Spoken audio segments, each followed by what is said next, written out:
रात का सन्नाटा चारों ओर पसरा हुआ था। बस्तीपुर गांव में एक पुराना बरगद का पेड़ खड़ा था, जिसके नीचे हर शाम कुछ लोग जमा होते थे। हवा में ठंडक थी और दूर कहीं कुत्तों की भौंकने की आवाज सन्नाटे को चीर रही थी। आग की मध्यम लपटें तीन दोस्तों रमेश, सुरेश और दीपक के चेहरों पर नाच रही थीं। उनकी बातें हल्की फुल्की थीं, लेकिन आज रात कुछ अलग थी। हवा में एक अजीब सी बेचैनी थी, जैसे कोई अनजानी साय की मौजूदगी उनकी बातों को सुन रही हो। तभी जंगल की ओर से एक हल्की सी सरसराहट ने उनके कानों को छुआ। गजेंद्र चाचा की लाठी की आवाज के साथ उनकी शक्ल अंधेरे से निकली।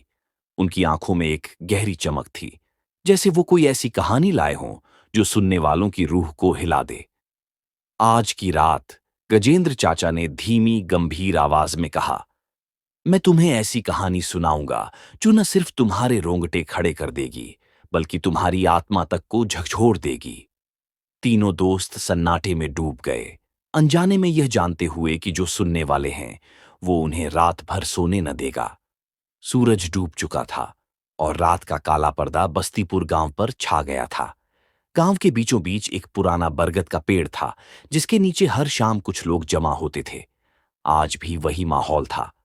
तीन दोस्त रमेश, सुरेश और दीपक पेड़ की छांव में बैठे हुए थे। हवा में हल्की ठंडक थी और दूर कहीं कुत्तों के भौंकने की आवाज गूंज रही थी।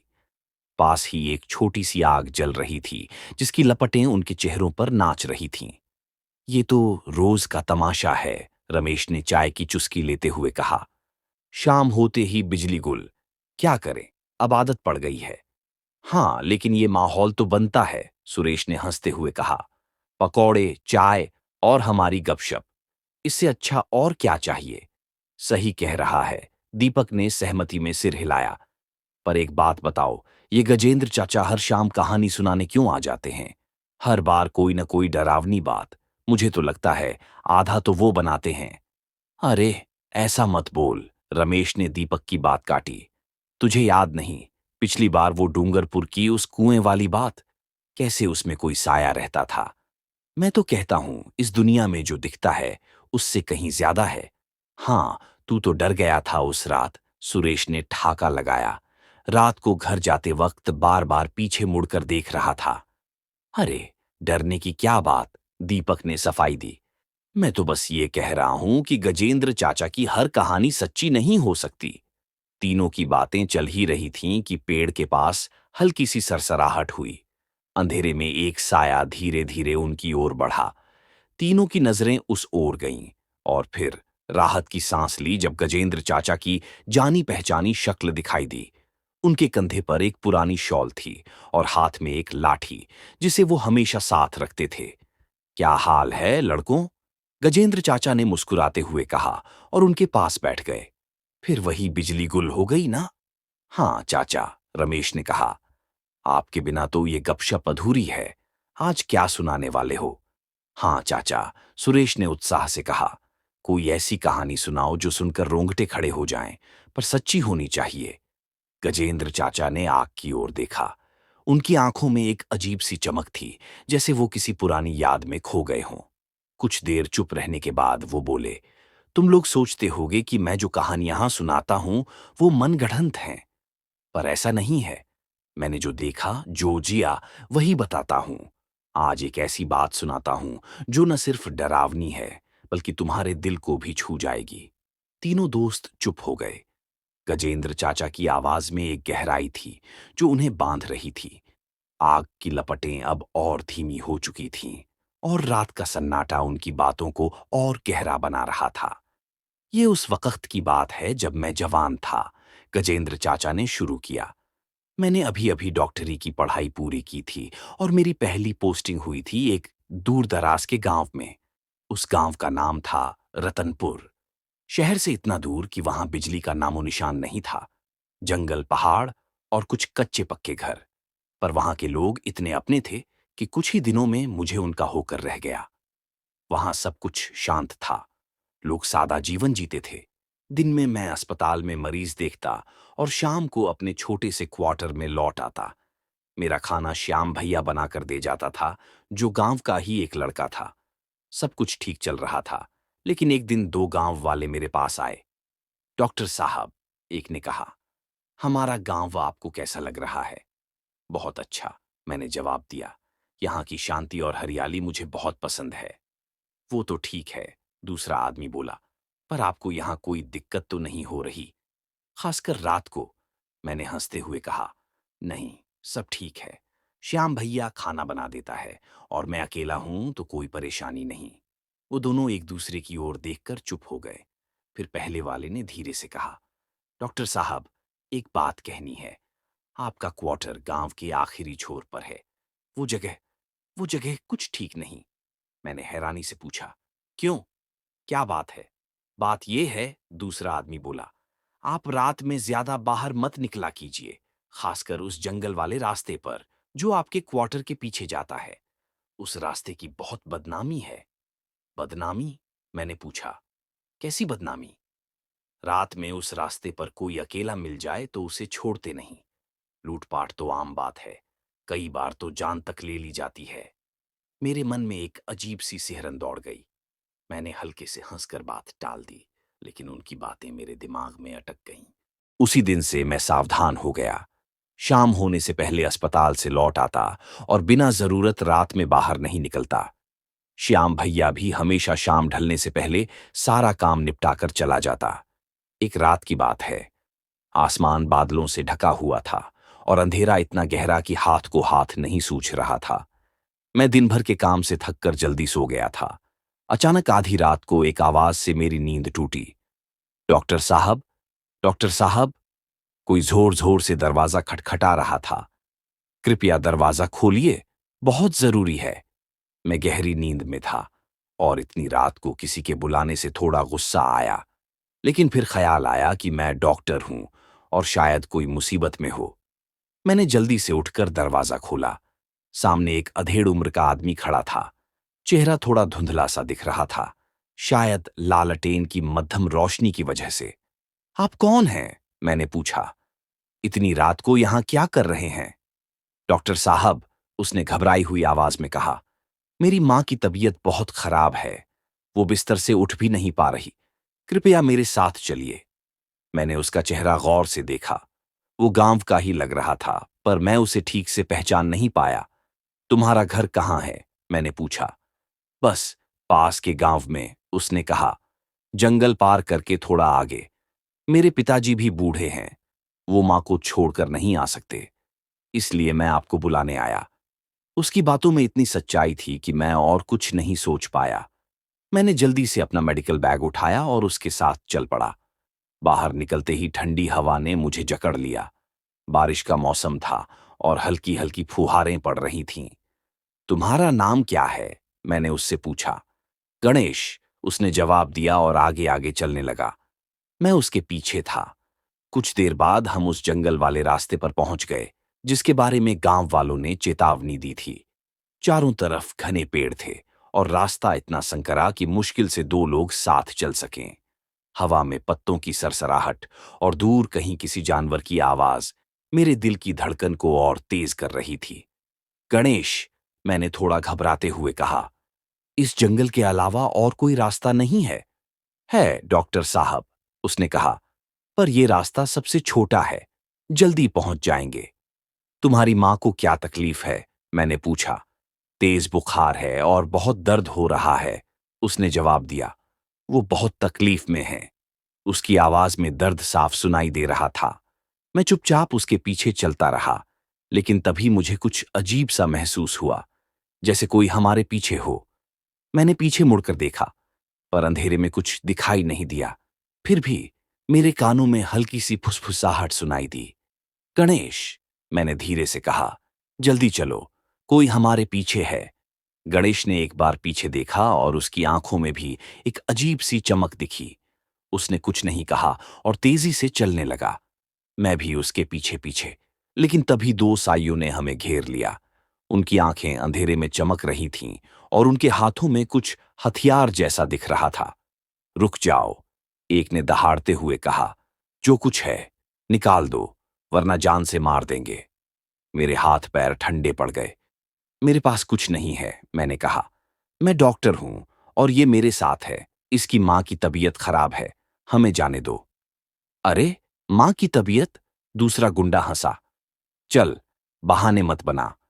मैं कुछ और कहने वाला था कि अचानक दोनों गुंडे चीखते हुए भाग खड़े हुए। मैं हैरान था। गणेश ने मेरी ओर देखा और कहा, जल्दी चलिए डॉक्टर साहब, देर हो रही है। मैं समझ नहीं पाया कि वो गुंडे क्यों भागे, लेकिन गणेश की बात मानकर मैं तेजी से चलने लगा। कुछ देर बाद हम एक छोटे से घर के सामने पहुंचे। गणेश ने कहा, यही मेरा घर है, आप अंदर जाइए, मैं यहीं हूं। मैंने उसकी ओर देखा। उसका चेहरा अब भी धुंधला सा लग रहा था। तुम अंदर नहीं आओगे? मैंने पूछा। नहीं, आप जाइए, उसने कहा और अंधेरे में खड़ा रहा। मैं अंदर गया। वहां एक बुजुर्ग महिला बिस्तर पर लेटी थी। उनका चेहरा दर्द से भरा हुआ था।